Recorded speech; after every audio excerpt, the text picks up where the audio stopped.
சார்பற்ற முற்போக்கு கூட்டணியில் இடம்பெற்றுள்ள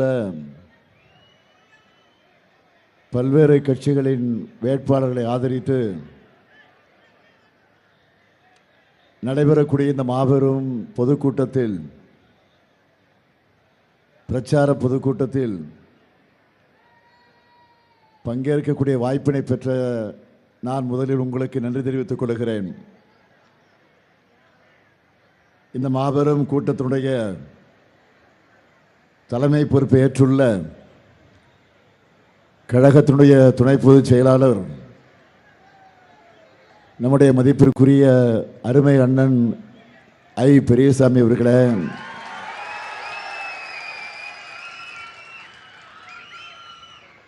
துவக்கத்தில் அனைவரையும் வரவேற்று மகிழ்ந்திருக்கக்கூடிய கிழக்கு மாவட்ட கழகத்தினுடைய செயலாளர் அருமை தம்பி செந்தில்குமார் அவர்களே,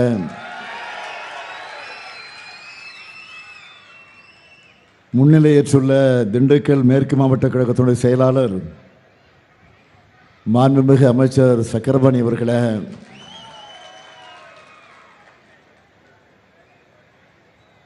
மார்க்சிஸ்ட் கம்யூனிஸ்ட் கட்சியினுடைய மாநில செயலாளர் மதிப்பிற்குரிய தோழர் சண்முகம் அவர்களே, தமிழர் தேசம் கட்சியினுடைய தலைவர் திரு செல்வகுமார் அவர்களே, சட்டமன்ற உறுப்பினர் அன்புக்குரிய காந்திராஜன் அவர்களே, தோழமை கட்சிகளை சார்ந்திருக்கக்கூடிய மாவட்ட கழக செயலாளர்களே, பொறுப்பாளர்களே, நிர்வாகிகளே, செயல் வீரர்களே, திண்டுக்கல் ஒருங்கிணைந்த மாவட்டத்தினுடைய கழக முன்னோடிகளே, பல்வேறு பொறுப்புகளிலிருந்து பணியாற்றி கொண்டிருக்கக்கூடிய தோழர்களே, பல்வேறு அணிகளை சார்ந்திருக்கக்கூடிய அமைப்பாளர்களே, துணை அமைப்பாளர்களே, மதச்சார்பற்ற முற்போக்கு கூட்டணியில் அங்கம் வகிக்கக்கூடிய செயல் வீரர்களே, பெரியோர்களே, தாய்மார்களே, வணக்கத்திற்குரிய வாக்காளர் பெருமக்களே, என் உயிரோடு கலந்திருக்கக்கூடிய தலைவர் கலைஞர் அவர்களின் உயிரினும் உயிரான அன்பு உடன்பிறப்புகளே, உங்கள் அனைவருக்கும் என்னுடைய அன்பான வணக்கம். வெற்றி செய்தியோட வெடியை போட்டுட்டு தான் இங்கே வந்திருக்கிறேன்.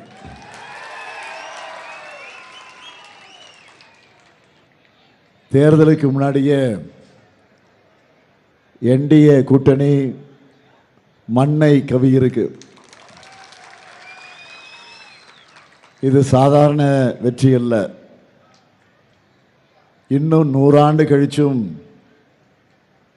வரலாற்றில் நின்று பேச போற வெற்றி. ஆணவ பாஜகவினுடைய வீழ்ச்சியை தமிழ்நாடு தொடங்கி வச்சிருக்கு. தமிழ்நாடு போராடும், தமிழ்நாடு வெல்லும்னு சொன்னேன். இன்று தமிழ்நாடு வென்றிருக்கு.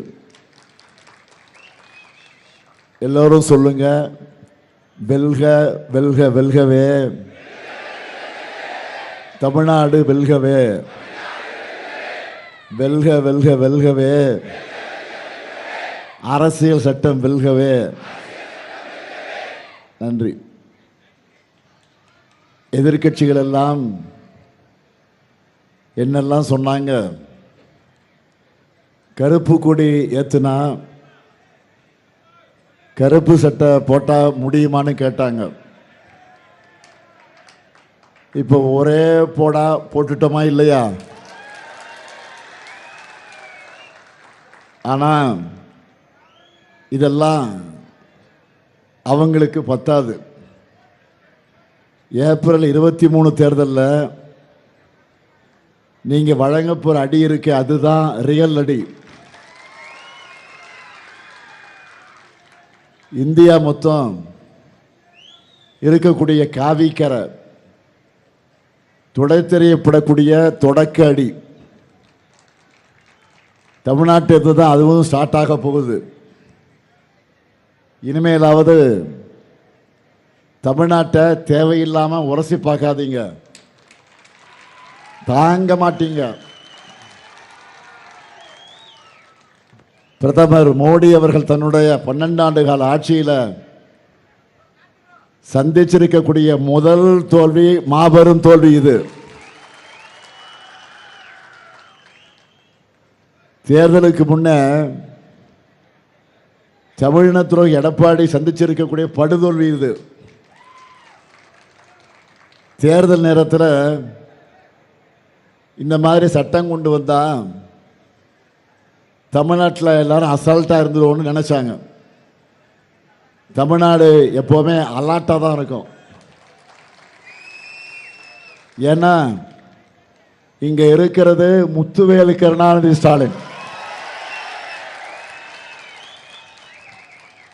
தமிழ்நாட்டு முதலமைச்சராக மக்களாக நீங்கள் கொடுத்திருக்கக்கூடிய பொறுப்பில் இந்த ஸ்டாலின் பற்ற வைத்த தீ டெல்லியின் ஆணவத்தை சுட்டெரித்திருக்கு.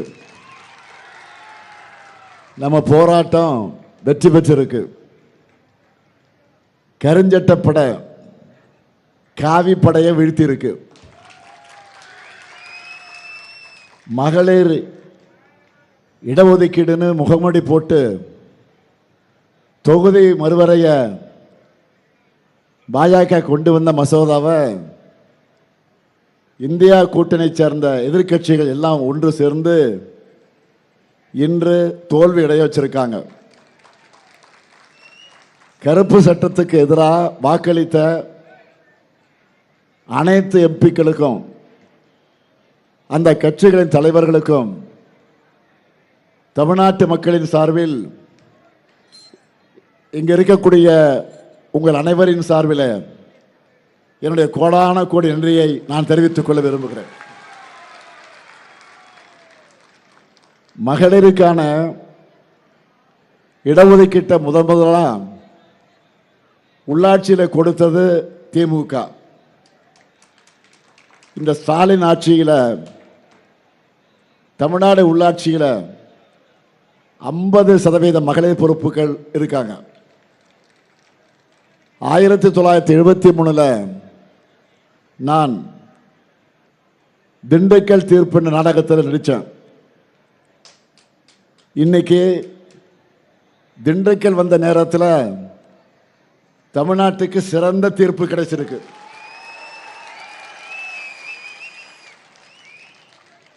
நாற்பது பேர் டெல்லிக்கு போய் என்ன பண்ணுறாங்க அப்படின்னு எடப்பாடி கேட்டார். இப்போ பார்த்தீங்களா, நம்ம தமிழ்நாட்டு எம்பிக்கள் பார்லிமெண்ட்டில் பாஜக காரங்களை பந்தாடிட்டு வந்திருக்கிறாங்க. இதுவே அதிமுக அடிமைகள் அங்கே போயிருந்தா என்ன பண்ணியிருப்பாங்கன்னு உங்களுக்கே நல்லா தெரியும். கருப்பு சிவப்பு பட கடைசி சொட்டு ரத்தம் இருக்கும் வர விடாமுயற்சியா தமிழ்நாட்டுக்காக போராடும். இப்ப சொல்லுங்க, இந்த மண்ணில் யார் ஆட்சி வேணும், யார் ஆட்சி தொடரணும், யார் ஆட்சி தொடரணும்? 200 தொகுதிகளுக்கு மேல எந்த அணி வெல்லணும்? தமிழ்நாடு அணியா டெல்லி அணியா? தமிழ்நாடு அணியா டெல்லி அணியா? திண்டுக்கல் வீரத்தினுடைய விளைநிலம். திண்டுக்கல் ஒரு ஊரோட பெயர் மட்டும் இல்லை, அது புரட்சியின் பெயர், எழுச்சியினுடைய பெயர். பிரிட்டிஷ் படைகளுக்கு எதிராக போராடி கணவனை இழந்த பிறகும் பச்சை குழந்தை கையில் வச்சுக்கிட்டு போராடின வேலுநாச்சியாரும் மானங்காத்த மருந்து சகோதரர்களும் தன் அண்ணன் வீரபாண்டிய கெட்டவனை தூக்கிலிட்ட பிறகு பிரிட்டிஷ் படைகளை எதிர்த்த தம்பி ஊமத்துரையும் அடுத்த கட்ட போராட்டத்தில் நடத்த திட்டமிட்ட ஊர் இந்த திண்டுக்கல். ஆன்மீகமா கோட்டை மாரியம்மன் பழனி ஆண்டவர், சுற்றுலா குளுகுளு கொடைக்கானல் சிறு சிறு சிறுமலை, சாப்பாடா தனித்துவமான பிரியாணி, எல்லாத்துக்கும் மேல காவலுக்கு ஃபேமஸான திண்டுக்கல் பூட்டு. இன்னைக்கு தமிழ்நாட்டோட உரிமைகளையும் திருடிட்டு போலான்னு நினைச்சாங்க. உள்ளூர் அடிமைகளை அழைச்சி துணைக்கு வச்சுக்கிட்டு டெல்லி கும்பல் வராங்க. திடமான பூட்டுக்கு பெயர் பெற்ற திண்டுக்கல் மக்கள் அவங்களுடைய சதியை முறியடிக்கணும். அதுக்காகத்தான் உங்க ஆதரவை தேடி நான் வந்திருக்கிறேன். 1973ஆம் ஆண்டு திண்டுக்கல் தீர்ப்பு என்ற நாடகத்தில் நான் நடித்தேன். 2026 தேர்தலில் திண்டுக்கல் தீர்ப்பு முழுக்க முழுக்க திமுக பக்கம்தான் இருக்கணும் என்று கேட்க வந்திருக்கேன். உயிரே போனாலும் தமிழ்நாட்டு உரிமைகளுக்காக வாதாட நான் ரெடி. நியாயத்தின் பக்கம் நின்று நம்ம கூட்டணிக்கு ஆதரவு தீர்ப்பு எழுத திண்டுக்கல் ரெடியா? திராவிட மாடல் 2.0 உறுதியா? நன்றி. இப்போ உங்க அனுமதியோட நமது வெற்றி வேட்பாளர்களை அறிமுகப்படுத்த போறேன். அனுமதி கொடுக்குறீங்களா? அனுமதிக்கலாமா? அனுமதிக்கிறீங்களா? அனுமதிப்பா. அறிமுகப்படுத்தலாமா? முதல்ல ஆத்தூர்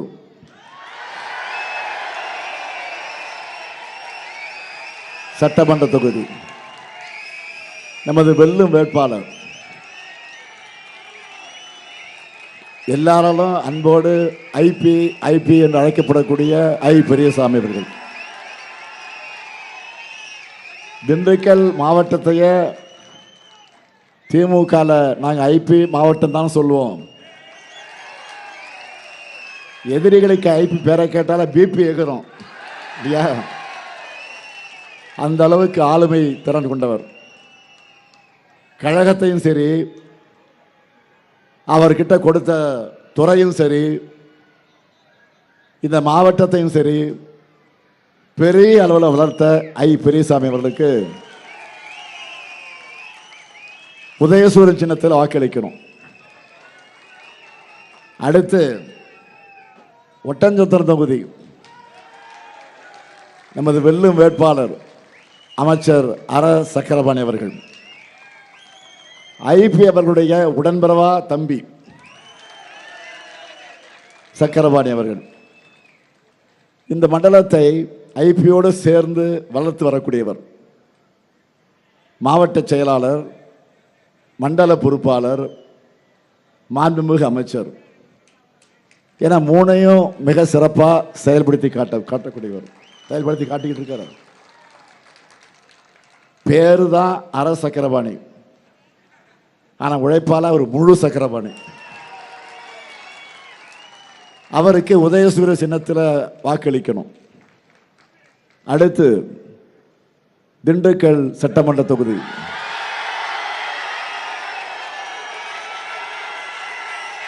நமது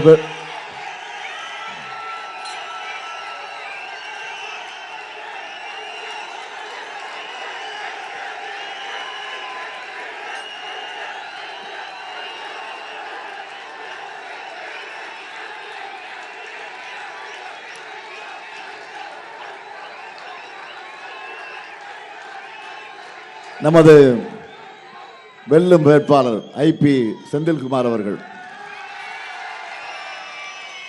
மாண்புமிகு அமைச்சர் ஐபி அவர்களுடைய மகனாக இருந்தாலும் செயல்பாட்டில் தன்னுடைய தனித்தன்மையால் செந்திலோட அப்பா ஐபி என சொல்லக்கூடிய அளவுக்கு பெருமை பெற்று தரும் என்னுடைய அருமை தம்பி, கழக தம்பி, இளைஞரணியின் துணை செயலாளராக இருந்தவர் திண்டுக்கல் கிழக்கு மாவட்ட செயலாளராக இப்போ சிறப்பாக செயல்படுகிறார். அவருக்கு உதயசூரியன் சின்னத்தில் நீங்கள் வாக்குகளை அளிக்கணும். அடுத்து நிலக்கோட்டை சட்டமன்ற தொகுதி நமது வெல்லும் வேட்பாளர் எஸ் நாகஜோதி அவர்கள். கழக குடும்பத்தை சார்ந்த நாகஜோதி விராலிமலையன்பட்டி கிராமத்தை சார்ந்தவர். மகளிர் சுய உதவி குழுக்களை உருவாக்கி அவங்களுடைய வளர்ச்சிக்காக பாடுபடக்கூடியவர். கழக தொண்டையும் மக்கள் தொண்டையும் தொடர்ந்து செஞ்சுட்டு வரக்கூடிய அவருக்கு உதயசூரியன் சின்னத்தில் வாக்கினை வழங்கணும். அடுத்து வேடசந்தூர் சட்டமன்ற தொகுதி நமது வெல்லும் வேட்பாளர் வீரா சாமிநாதன் அவர்கள். அடிமட்டத்திலிருந்து வளர்ந்தவர், மக்கள் சேவகர். வேடசந்தூர் மேற்கு, வேடசந்தூர் தெற்கு ஒன்றியத்தினுடைய செயலாளர். அவருக்கு உதயசூரியன் சின்னத்தில் வாக்கினை வழங்கிட வேண்டும்.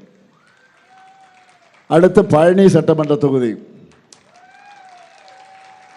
நமது வெல்லும் வேட்பாளர் மார்க்சிஸ்ட் கம்யூனிஸ்ட் கட்சியை சார்ந்த என் பாண்டி அவர்கள். இந்திய ஜனநாயக வாலிபர் சங்கம் மூலமாக அரசியல் பணியை தொடங்கியவர்.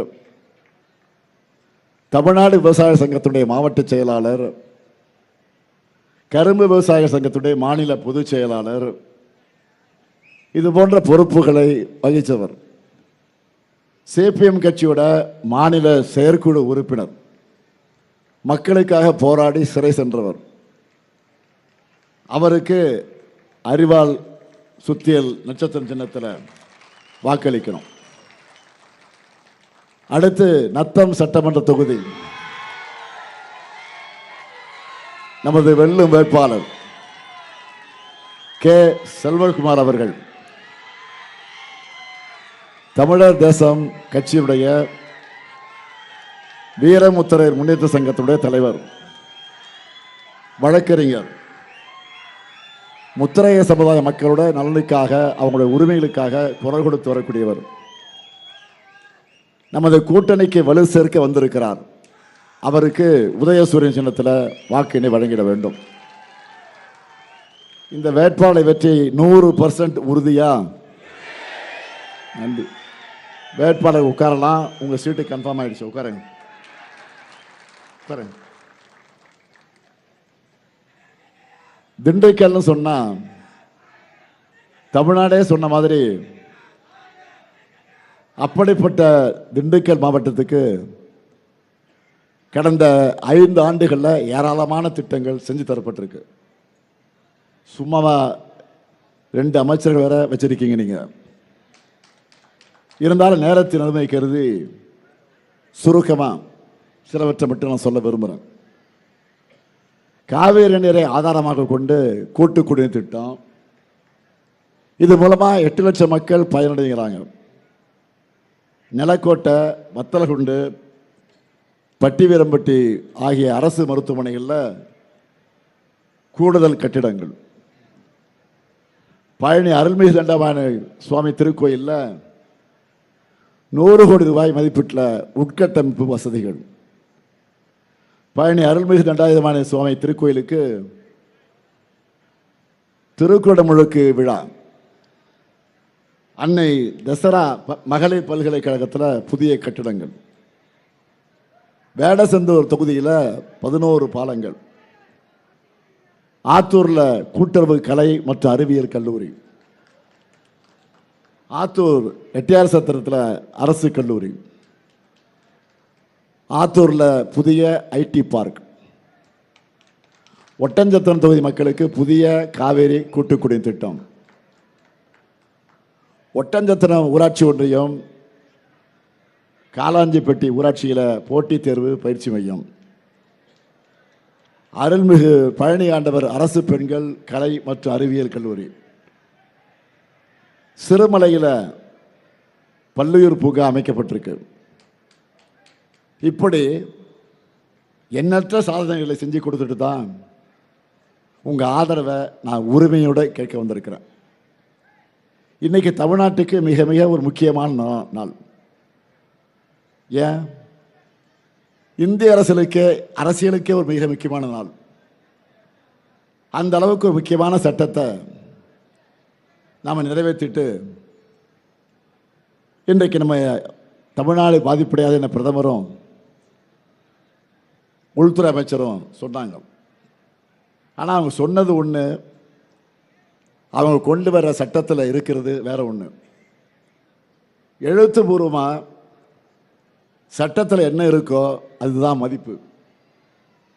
ஆனால் அந்த கருப்பு சட்டத்தில் தமிழ்நாட்டுக்கு எத்தனை தொகுதிகள், நமக்கு என்ன சட்ட பாதுகாப்பு இருக்கு, எந்த சென்சஸ் அடிப்படையில் இதை பண்ண போகிறாங்க, இது போன்ற தகவல் எதுவும் தெளிவாக இல்லை. 1971 சென்சஸ் அடிப்படையில் தான் எந்த தொகுதி மறுவரையும் நடக்கணும். தொகுதி அளவுகளுக்கான அடிப்படையான 2011 சென்சஸில் எடுத்துக்கக்கூடாதுன்னு நாம் போராடுறோம். அப்படி பண்ணால் தமிழ்நாட்டினுடைய தொகுதிகள் இப்போ இருக்கக்கூடிய அளவு அதிலிருந்து குறைஞ்சிரும். அதுக்காக நாம் ஒத்துக்க மாட்டோம். மொத்தத்தில் இப்போ இங்கே கொண்டு வர பார்த்த சட்டம் என்ன தெரியுமா? ஒரு பிளாங்க் செக் மாதிரி. அதில் தான் நம்மளுடைய கையெழுத்தை போட சொன்னாங்க. இவங்க நம்மக்கிட்ட இருந்த எவ்வளவோ பிடுங்க போகிறாங்கன்னு தெரியாமல் நாம் எப்படி இதை ஒத்துக்க முடியும்? தமிழ்நாட்டை மிரட்டி பார்த்தவங்களுக்கு இன்னைக்கு தக்க பதிலடி நாடாளுமன்றத்தில் கிடைச்சிருக்கு. நம்ம எவ்வளோ சொன்னோம், இதுக்கு இப்போ ஏன் அவசரம், பொறுமையாக எல்லாரும் கலந்து பேசுவோம் என்று கேட்டோம். இன்னைக்கு கூட காலையில் டைம்ஸ் ஆஃப் இந்தியா பத்திரிகையில் இது தொடர்பாக ஒரு கட்டுரை கூட நான் வெளியிட்டு இருந்தேன். என்னன்னா, நாடாளுமன்ற மக்களவையில் சும்மா சிம்பிள் மெஜாரிட்டி இருக்கிற ஒரு அரசு நினைச்சா மாநிலங்களுடைய தொகுதி எண்ணிக்கையை எப்படி வேணாலும் எப்போ வேணாலும் அவங்களுக்கு சாதகமான முறையில் மாற்றிக்கலாம் என்பதற்காகத்தான் இப்போ தாக்கல் செஞ்ச சட்டம் வழிவகுக்குது. இதை திரும்ப பெற வேண்டும் என்பதுதான் நம்முடைய கோரிக்கை. நான் மட்டும் இல்லை, இந்தியா முழுக்க எல்லா எதிர்க்கட்சி தலைவர்களுமே இதில் அவசரம் காட்ட வேண்டாம் என்று தான் கேட்டோம். 2023 மகளிருக்கு இடஒதுக்கீடு தர மசோதா நிறைவேறிடுச்சு. நாங்கள் ஆதரிச்சிருக்கிறோம். பாஜக நினைச்சா 2024 தேர்தலிலேயே மகளிருக்கு இடஒதுக்கீடு கொடுத்துருக்க முடியும். ஆனால் அதை அவங்க செய்யலை. இப்போ கூட ஒன்றும் கெட்டு போயிடல. தற்போதுள்ள தொகுதி எண்ணிக்கையிலேயே 33% பெண்களுக்கு கொடுக்கலாம்.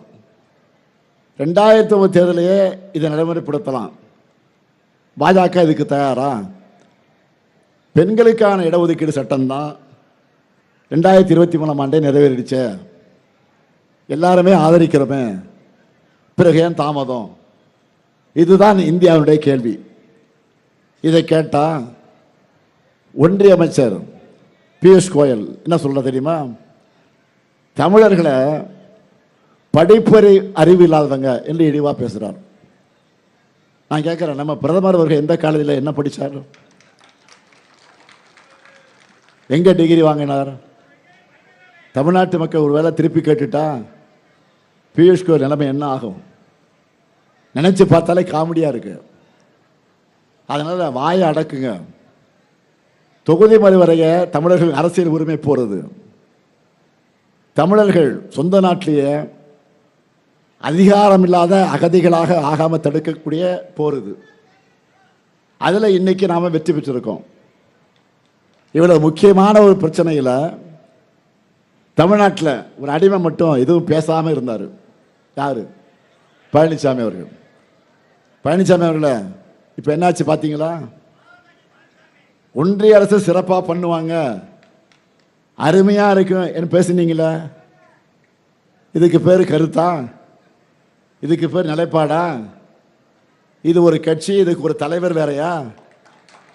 அதனால தான் சொன்னேன், பழனிசாமி பேசாமல் கட்சியை கலைச்சிட்டு நீங்கள் பாஜகவில் போய் சேர்ந்துருங்க.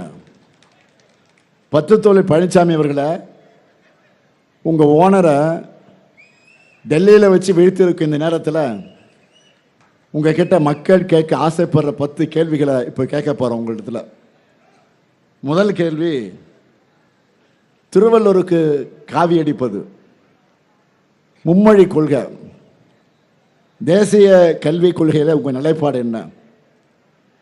இந்திய உள்ளே விட்டாதான் 2000 கோடி ரூபாய் கல்வி நிதி எனும் தர்மேந்திர பிரதான் கருத்தை ஏற்கிறீங்களா? அப்படி இல்லை என்றால் பாஜக தலைவர்கள் மேடையில் வச்சுக்கிட்டு அதை சொல்ல முடியுமா? இதான் முதல் கேள்வி. ரெண்டாவது கேள்வி, நீட் விலக்கு நிபந்தனையோடு தான் திமுக கூட்டணி வச்சிருந்தது. உங்களால் ஏன் தமிழ்நாட்டுக்கு நீட் விலக்கு தந்தால்தான் பாஜக கூட்டணியின நிபந்தனை விதிக்க முடியல? அடுத்து மூணாவது கேள்வி, கிறிஸ்தவ மக்களுக்கு எதிராக FCRA சட்ட திருத்தம் பற்றி உங்களோட நிலைப்பாடு என்ன?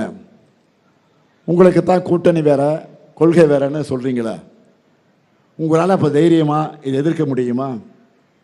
நாலாவது கேள்வி, ஒரு கற்பனைக்காக சொல்கிறேன். NDA கூட்டணி வெற்றி பெறுது என வச்சுக்கிட்டா தமிழ்நாட்டில் அதிமுக ஆட்சி தான் அமையும்னு பாஜக தலைவர்கள் உறுதி கொடுப்பாங்களா? ஐந்தாவது கேள்வி, கட்டி முடிக்காத எய்ம்ஸ் தவிர்த்து உங்கள் ஓனர் பாஜக தமிழ்நாட்டுக்காக கடந்த 12 வருஷத்தில் கொண்டு வந்த சிறப்பு திட்டம் என்ன? ஆறாவது கேள்வி, 3 புதிய குற்றவியல் சட்டங்கள், VBSA கல்வி சட்டம், மகளிர் இடஒதுக்கீடு சட்டம், மகாத்மா காந்தி 100 நாள் வேலை உறுதி சட்டத்தை நீக்கிட்டு கொண்டு வந்திருக்கக்கூடிய புதிய BBG ராம்ஜி சட்டம், இப்படி பாஜக கொண்டு வந்திருக்கக்கூடிய ஒரு சட்டத்தோட பேரையாவது தமிழ்நாட்டில் இருக்கக்கூடிய மக்களுக்கு வாயிலே சொல்ல முடியுமா? எல்லாத்துக்கும் சமஸ்கிருதத்தில் பேர் வச்சுட்டு அதை ஆங்கில வரி வடிவத்தில் எழுதுனா அது ஆங்கிலம் ஆகிடுமா? இதை எதிர்த்து உங்களால் பேச முடியுமா? இந்திய திணிப்பையே எதிர்க்காத உங்களை எதுக்கு தமிழர்கள் நம்பணும்? ஏழாவது கேள்வி, முஸ்லீம் மக்களுடைய சொத்துக்களை பறிக்கிற வக்ஃப் சட்டத்தை கைவிட சொல்லி பாஜக கிட்ட கேட்டீங்களா? நீங்கள் கேட்டதை மதிச்சாங்களா? அப்படிப்பட்ட கூட்டணி தொடர்ந்து சிறுபான்மை மக்களுக்கு நீங்கள் செய்யக்கூடிய துரோகம் தானே. எட்டாவது கேள்வி, தொகுதி மறுவரையில் வாஜ்பாய் செஞ்ச மாதிரி 25 ஆண்டுகளுக்கு நிறுத்தி வைக்க மோடி கிட்ட நீங்கள் வற்புறுத்தினீங்களா? ஒன்பதாவது கேள்வி, பேரறிஞர் அண்ணாவும் மக்கள் தலைவர் எம்ஜிஆரும் போற்றிய தந்தை பெரியாரை உங்கள் பாஜக ஓனர் அவமதிக்கிறாங்களே, அதுக்கு உங்களுடைய பதில் என்ன? கூட்டத்தோட முகப்பில் இருந்த பெரியார் படத்தை எடுத்துட்டீங்களே. 10வது கேள்வி, திராவிடம் என்பது போலி கொள்கை என்று பாஜக சொல்கிறாங்க. உங்கள் கட்சி பேரில் திராவிடம் இருக்குது. பாஜக காரங்க இப்படி பேசுறது உங்களுக்கு உறுத்தலையா? உங்கள் கட்சியினுடைய அடிப்படையை மறுக்கிற ஒருத்தரோட கூட்டணி வச்சிருக்கக்கூடிய உங்களுக்கு அடிமை என கூப்பிடாம வேற என்ன எப்படி கூப்பிடுறது? இத்தனை கேள்விகளையும் மக்கள் மனசில் இருக்கக்கூடிய கேள்விகள் தான். வழக்கம் போல் இப்போவும் நீங்கள் பதில் சொல்லலைன்னா மக்களே ஏப்ரல் 23 எக்ஸாமில் உங்களுக்கு 0 மார்க் போட்டுருவாங்க. திரும்பவும் அரியர் தான், ஃபெயில் தான், திரும்பவும் அரியர் தான், ஃபெயில் தான். ஆனால் எங்கள் திராவிட மாடல் 5 ஆண்டில் எல்லா பாடத்திலையும் 100க்கு 100 எடுத்திருக்கிறோம். இந்தியாவே திரும்பி பார்க்கிற எல்லா மாநிலங்களும் ஃபாலோ பண்ணக்கூடிய முத்திரை திட்டங்களை நிறைவேற்றி இருக்கிறோம். இது ஒரு அடுத்த கட்டமாகத்தான் 2026 தேர்தல் அறிக்கையை நான் வெளியிட்டிருக்கிறேன். சாதாரண அறிக்கையில் இது சூப்பர் ஸ்டார் அறிக்கை. இப்போ இதுதான் நம்மளுடைய சூப்பர் ஸ்டார். ஒரு பாட்டே இருக்கு, சூப்பர் ஸ்டார் யாருன்னு கேட்டா சின்ன குழந்தை பாட்டு. இப்போ நம்ம சூப்பர் ஸ்டார் சூப்பர் ஹிட் அறிவிப்புகளை சொல்லட்டுமா? முதல்ல இல்லத்தரசி திட்டம், ஃபர்ஸ்ட் பாலே 6. இந்த இல்லத்தரசி திட்டத்தில் எவ்வளவு ரூபாய்க்கு கூப்பன் தர போகிறோம்? மகளிர்லாம் இருக்க சொல்லுங்க, நீங்கள் சொல்லுங்க. எவ்வளவு? இல்லத்தரசிகள் 8000. இந்த கூப்பனை வச்சு உங்களுக்கு தேவைப்படக்கூடிய, வீட்டுக்கு தேவைப்படக்கூடிய உபயோகமான பொருளை புதுசாக வாங்கிக்கவும், இல்லைன்னா பழைய பொருளை எக்ஸ்சேஞ்ச் பண்ணிக்கவும் நீங்கள் பயன்படுத்தலாம். உங்களுக்கு பிடிச்ச கடையில், உங்களுக்கு பிடிச்ச கம்பெனியில் வாங்கிக்கலாம். என்னென்ன பொருள்? Washing machine, fridge, TV, grinder, mixie, microwave அவன், இண்டக்ஷன் ஸ்டவ். இதில் எதை வேண்டுமானாலும் நீங்கள் வாங்கிக்கலாம். இப்போவே எல்லாம் இப்போவே மகளிர் என்ன பண்ண ஆரம்பிச்சிட்டாங்கன்னா, வீட்டில் இதான் இப்போ டிஸ்கஷன் இப்போ நடக்குது, எது வாங்கலாம் எது வாங்கலான்னு. ஆனால் தப்பி தவிர உங்கள் வீட்டுக்காரத்தை மட்டும் கேட்டுறாதீங்க, குழப்பிடுவாங்க, பிரச்சனை பண்ணிவிடுவாங்க. ஏதாவது பிரச்சனை அண்ணன்கிட்ட சொல்லிடுன்னு சொல்லுங்க, என்னகிட்ட சொல்லி நான் பார்த்துக்கிறேன். அதே போல் அடுத்த வாக்குறுதி உரிமை தொகை. இப்போ மாதம் 1000 ரூபாய்ன்னு 1,31,00,000 சகோதரிகள் பெற்றுக்கிட்டு இருக்கீங்க. கலைஞர் மகளிர் உரிமை தொகை அது திராவிட மாடல் ஆட்சி அமைஞ்ச உடனே 2.2 ஆட்சி அமைஞ்ச உடனே எவ்வளவு? 2000. இனி மாதம் 2000. இப்போ பெண்கள்லாம் கணக்கு போட ஆரம்பிச்சிட்டாங்க. என்ன கணக்கு? பொங்கலுக்கு முன்னாடி சொல்லிட்டு 3000, பிப்ரவரியில் சொல்லாமலே 5000, ஆக மொத்தம் 8000. அடுத்த இல்லத்தரசி கூப்பனில் 8000. 8 + 8 உதயசூரனுக்கு தான் இங்கே ஓட்டு. ஏன்னா பெண்கள் முடிவு பண்ணிட்டாங்க. அதனால் நம்ம வெற்றியும் இந்த முறை யாரும் எட்டாத உயரத்துக்கு போக போகுது. இது மட்டும் இல்லை, கல்லூரிக்கு போகக்கூடிய மாணவர்களுக்கு மாதம் 1000 ரூபாய் வழங்குகிற புதுமை பெண் தமிழ் புதல்வன் இப்போ நம்ம ஆட்சிக்கு வந்த பிறகு 2.0 ஆட்சியில் எவ்வளவு? 1500 உயர்த்தி வழங்க போகிறோம். நெல் கொள்முதல் விலை குவிண்டால் ஒன்றுக்கு 3500 ரூபாயாக உயர்த்தி வழங்கப்படும். கரும்பு கொள்முதல் விலை டன் ஒன்றுக்கு 4500 ரூபாயாக உயர்த்தி வழங்கப்படும். பால் கொள்முதல் விலை லிட்டர் ஒன்றுக்கு 5 ரூபாய் உயர்த்தி வழங்கப்படும். காலை உணவு திட்டம் இப்போ 5ஆம் வகுப்பு வர பசங்களுக்கு, பிள்ளைகளுக்கு கொடுக்குறோம். வரக்கூடிய ஆட்சியில் 8ஆம் வகுப்பு வரை விரிவுபடுத்தப்படும். அடுத்த 5 ஆண்டுகளில் 35 லட்சம் கல்லூரி மாணவர்களுக்கு லேப்டாப் வழங்க போகிறோம். 35 லட்சம் மாணவர்களுக்கு வழங்க போகிறோம் முழுமையாக. கலைஞர் கனவு இல்லம் உள்ளிட்ட திட்டங்கள் மூலமாக 10 லட்சம் ஏழைகளுக்கு வீடுகள் கட்டித்தர போகிறோம். மகளிர் சுய உதவிக்குழு பெண்கள் ஷேர் ஆட்டோ வாங்க மானியத்தோடு கூடிய கடன் வழங்கப்படும். திமுகவினுடைய இந்த வாக்குறுதிகள்லாம் நிறைவேறும். தமிழ்நாடு டெல்லியுடைய வேட்டைக்காடாக மறுபடி மாறாமல் இருக்கவும் மதச்சார்பற்ற முற்போக்கு கூட்டணி தான் எல்லா இடங்களிலும் வெற்றி பெறணும். அதுக்கு திண்டுக்கல் மாவட்டத்தினுடைய 7 வேட்பாளர்களும் அதிக வாக்கு வித்தியாசத்தில் வெற்றி பெறணும். இந்த ஜனநாயக போரில் அரசியல் விருப்பு வெறுப்புகளெல்லாம் அப்பாற்பட்டு நீங்கள் எல்லாரும் மதச்சார்பற்ற முற்போக்கு கூட்டணிக்குத்தான் வாக்களிக்கணும். தமிழ்நாட்டை காக்க கழகம்தான் மீண்டும் ஆட்சிக்கு வரணும். 7வது முறையும் நாம தான், ஏன் இனி எப்போவுமே நாம தான் என்ற நிலை உருவாக்கணும். நாடு நலம் பெற, நல்லாட்சி தொடர்ந்திட ஆதரிப்பேர் முற்போக்கு கூட்டணி வேட்பாளர்கள். வெல்வோம் ஒன்றாக, வெல்வோம் ஒன்றாக, வெல்வோம் ஒன்றாக. நன்றி.